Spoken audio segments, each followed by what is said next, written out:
there. So this presentation is going to go over quoting, paraphrasing, or summarizing. A lot of times students feel most comfortable using quotations because you're used to using those.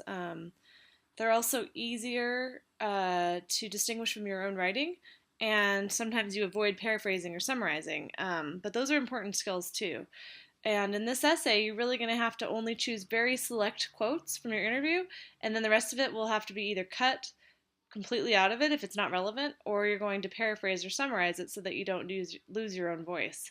So we're going to go over those different skills and what the pros and cons are of each, and in what cases you're going to use each, so that you can have a better idea of that for essay 2 and for your research essay. So let's go ahead and go forward.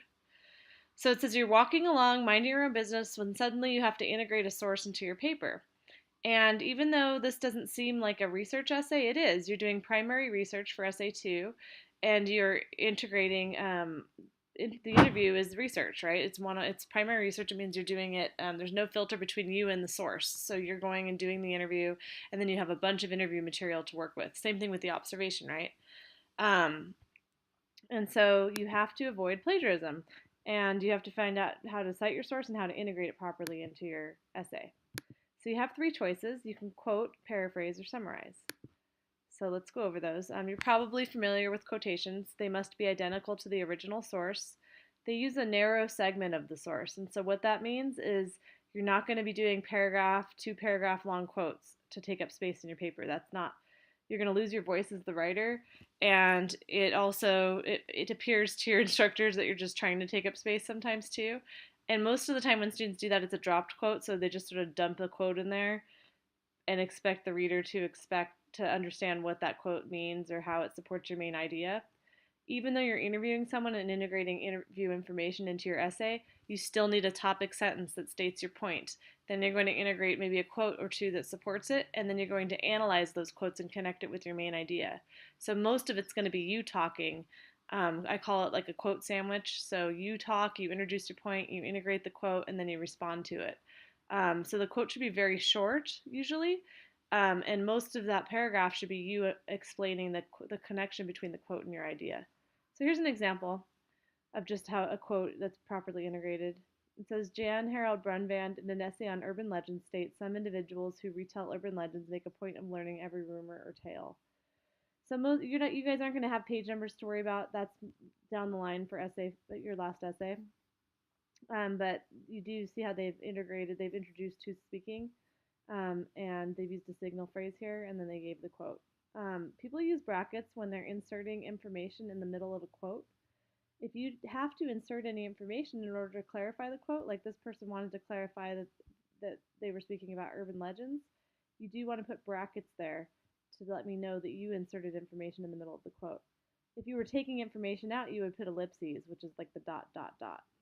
And so those are two ways to let readers know that you're inserting information or taking information out. Okay, so that's your first choice, is a quotation. Your next choice is paraphrasing. Paraphrasing is putting a passage from source material into your own words. It still has to be cited. So even though it's in your own words, it's still their idea. So when you're doing your interview or you're reading a source, and you want to re-say it in your own words because you have a better way of speaking or saying it, because a lot of times you actually do, and you don't want to lose your voice, it's not a especially great quote, then you're going to use paraphrase. A paraphrase is a little bit shorter than the original passage, but it covers most of the ideas that are talked about. And so you are going to still cite it because it's not your idea. So here's the original source. It says Gibaldi indicates quotes are effective in research papers when used selectively. So this is the quote. The person restated it. Students should be judicious when incorporating quotations into a research paper. This way they will have a greater impact. So they basically restated it in their own words. It's actually ended up longer than the original, and then they cited it. Again, for essay 2, you guys just need to cite the last name because a person doesn't have a page number. But in the future, when you're using sources with page numbers, you do have to cite the page number too. So a paraphrase you're going to use when you don't have a particularly great quote, but you still need to use the idea. Okay? So a lot of people are confused about the difference between paraphrase and summary. Summary is the next skill here. So summarizing is similar. You're putting it in your own words, but you're only including the main points. So it's going to be a lot shorter. So if I asked you to paraphrase a movie, it would be 2 hours long. You would tell me every single thing that happened in the movie. Or I would tell you single thing that happened in the movie from what everyone said, what they did, everything. And you would be really bored and walk away at some point, right? Imagine if someone took 2 hours to tell you everything that happened in a movie. It'd be horrible. And so I would summarize what happened in a movie and I'd state the basics and it would take me a few minutes, right? So if you look here, you can tell this one is a summary because it covers pages 3 to 5, right? And it's very short. So it says, in the opening of Glass Castle, Jeanette Walls observes her mother digging through a dumpster. She feels guilty and takes her mother out to lunch. By the way, this underscore here is because Prezi, this presentation software, does not let me italicize, but this should be italicized. It's a book title.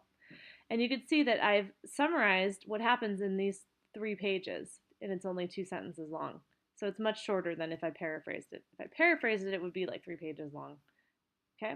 So you want to use quotes when you have something that's really great and really short, okay? And it really, so when you're interviewing someone and they say something amazing and it's really short and gives you insight into who they are and helps support your point, use it as a quote.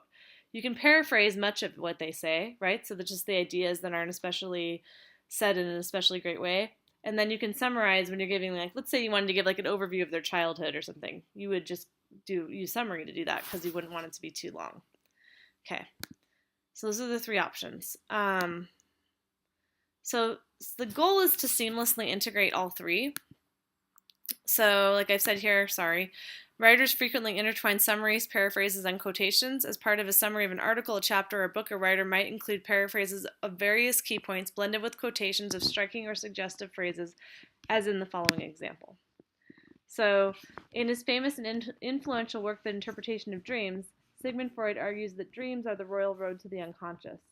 By the way, you don't have to understand what any of this is because it's from psychology, so it's not especially my field, but I like this example because it shows you how they use a mixture of paraphrase, quote, and summary. So you can see here, this in quotation marks, royal road to the unconscious. There wasn't a more beautiful way to say that, so we kept that in quotation marks and cited the page number. And then they continue, expressing in coded imagery the dreamer's unfulfilled wishes through a process known as the dream work. So dream work, again, is in quotation marks, but most of this is paraphrase. It's said in its own words, in its own way, and it comes from 2 different places in the book. So you can blend, let's say you're doing your interview, you don't have to put stuff in your essay in order of when it happened in the interview. It's whenever the idea best supports the paragraph that you're talking about, or the paragraph that you're writing. Okay, or the idea you're writing about, sorry. According to Freud, actual but unacceptable desires are censored internally and subjected to coding through layers of condensation and displacement before merging in a kind of rebus puzzle in the dream itself. Okay, kind of know what that means, but not completely. But what this is a summary that came from 4 pages, so 186 to 200. The writer has condensed it down to 1 sentence, okay? And it's stated in its own words. All right, so there's a lot more to this that we're going to talk about as we get closer to your research paper, but this is a quick overview of those 3 skills. I try not to make these videos over 10 minutes long because people stop watching them. So if you have questions about whether you should paraphrase, quote, or summarize something, please ask me. You generally will not have to do parenthetical citations because you guys will mention the person's name. So you'll say, according to Sarah, or according to Sarah Smith, or according to Smith, blah, blah, blah, right? And then by stating their name in the sentence, I don't need to have the parenthetical. However, you do need to add a works cited page. And if you look at the handout on MLA format for SA2, it's going to show you how to do that. So both the in-text citations as well as the works cited entry. Okay, again, if you have any questions, feel free to contact me. I'm happy to help.